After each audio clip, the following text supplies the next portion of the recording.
കുറേ ദിവസം കൊണ്ട് ഫോണിൽ കിടക്കുന്ന ഒരു വീഡിയോ ആണ്. അപ്പോൾ ഇന്നാണ് എനിക്ക് ഈ വീഡിയോ സത്യം പറഞ്ഞ് ഒന്ന് എന്താ പറയുക വോയിസ് ഓവർ കൊടുക്കാൻ പറ്റുന്നത്. നമുക്ക് അമ്പലത്തിലൊക്കെ ഒരു അടിപൊളി മാല കെട്ടി കൊടുക്കണമെങ്കിൽ ഇതാ ഈ ഒരു വീഡിയോ കണ്ടോളൂ. നമുക്ക് സാധാരണ കെട്ടി കൊടുക്കുന്ന വീഡിയോ എന്നെക്കൊണ്ട് പറ്റത്തില്ല, കാരണം എനിക്ക് ശരിയാവത്തില്ല. ഒരു സൂചി നൂലും ഉണ്ടെങ്കിൽ ഇതാ ഇതുപോലെ നമ്മളൊന്ന് കോർത്തെടുക്കുക. നൂല് ഫുള്ളായിട്ട് കോർക്കല്ല, പകുതി. ഞാനിപ്പോൾ വീഡിയോയിൽ കാണിച്ചല്ലോ, അത്രയും മാത്രമേ നമ്മൾ എടുക്കാവൂ. അതാണ്ട് ഒരു മൊട്ടും കൂടെ. ഇതിപ്പോൾ ഞാൻ പിറ്റേ ദിവസം കൊടുക്കേണ്ട പൂവാണ്. അത് ഞാൻ തലേ ദിവസമാണ് ഞാൻ ഇരുന്ന് ചെയ്യുന്നത്, കാരണം നമുക്ക് സമയം നല്ല പോലെ വേണം. അപ്പോൾ തലേ ദിവസമേ നമ്മൾ പൂ പറിച്ച് വെക്കണം.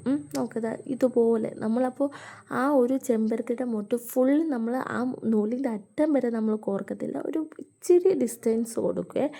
അപ്പോൾ പിന്നെ താണ്ട് നോക്കിക്കേ, നമുക്ക് കയ്യിലുള്ള പൂ വെച്ച് വേണം നമുക്കിത് കോർക്കാൻ പറ്റും.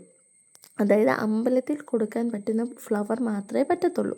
വീഡിയോയിൽ കാണുന്നത് പോലെ ഇതാ തെറ്റിപ്പൂവ് നമ്മൾ ആ സൂചിയിൽ തന്നുകൊണ്ട് തന്നെ ഇങ്ങനെ ഒരു വട്ടത്തിൽ വേണം നമ്മൾ. ഇതാണ്ട് നിങ്ങൾക്ക് കാണാമല്ലോ ഈ വീഡിയോയിൽ, ഇങ്ങനെ സൂചിയിൽ വെച്ചുകൊണ്ട് തന്നെ ഒരു വട്ടത്തിൽ ഒരു ലെയർ ആക്കിക്കൊണ്ടാണ് നമ്മൾ ഓരോന്നുമായിട്ട് കോർത്ത് വെക്കുന്നത്. അപ്പോൾ അത്യാവശ്യം ഒരു നല്ല രീതിയിൽ കട്ടി കിട്ടുന്ന വരെ നമ്മൾ ആ സൂചിയിൽ തന്നെ വെച്ചുകൊണ്ട് തന്നെ നമ്മൾ എന്ത് ചെയ്യണം, കോർത്തുകൊണ്ടിരിക്കണം.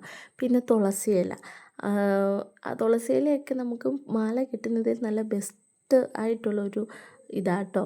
അപ്പോൾ നിങ്ങൾക്ക് വീഡിയോയിൽ കാണുമ്പോൾ അറിയാം, ഇതുപോലെ കുറേ തവണ നമ്മളിങ്ങനെ ഫ്ലവർ വെച്ച് അതൊരു വട്ട ഷേപ്പ് ആകുന്നവരെ നമ്മൾ ചെയ്യണം. ലാസ്റ്റ് മാല കെട്ടിക്ക് ഒന്ന് നോക്കിക്കേ, എന്ത് ഭംഗിയാണ് നോക്കിക്കേ.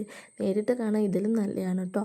ലാസ്റ്റ് കെട്ടിയ ശേഷം നമ്മൾ അത് എന്തോ ചെയ്യണം, നമ്മൾ കെട്ടി വെക്കണം കേട്ടോ. ആ രണ്ടറ്റവും തമ്മിൽ നമ്മൾ കെട്ടി വെക്കുകയും ചെയ്യണം.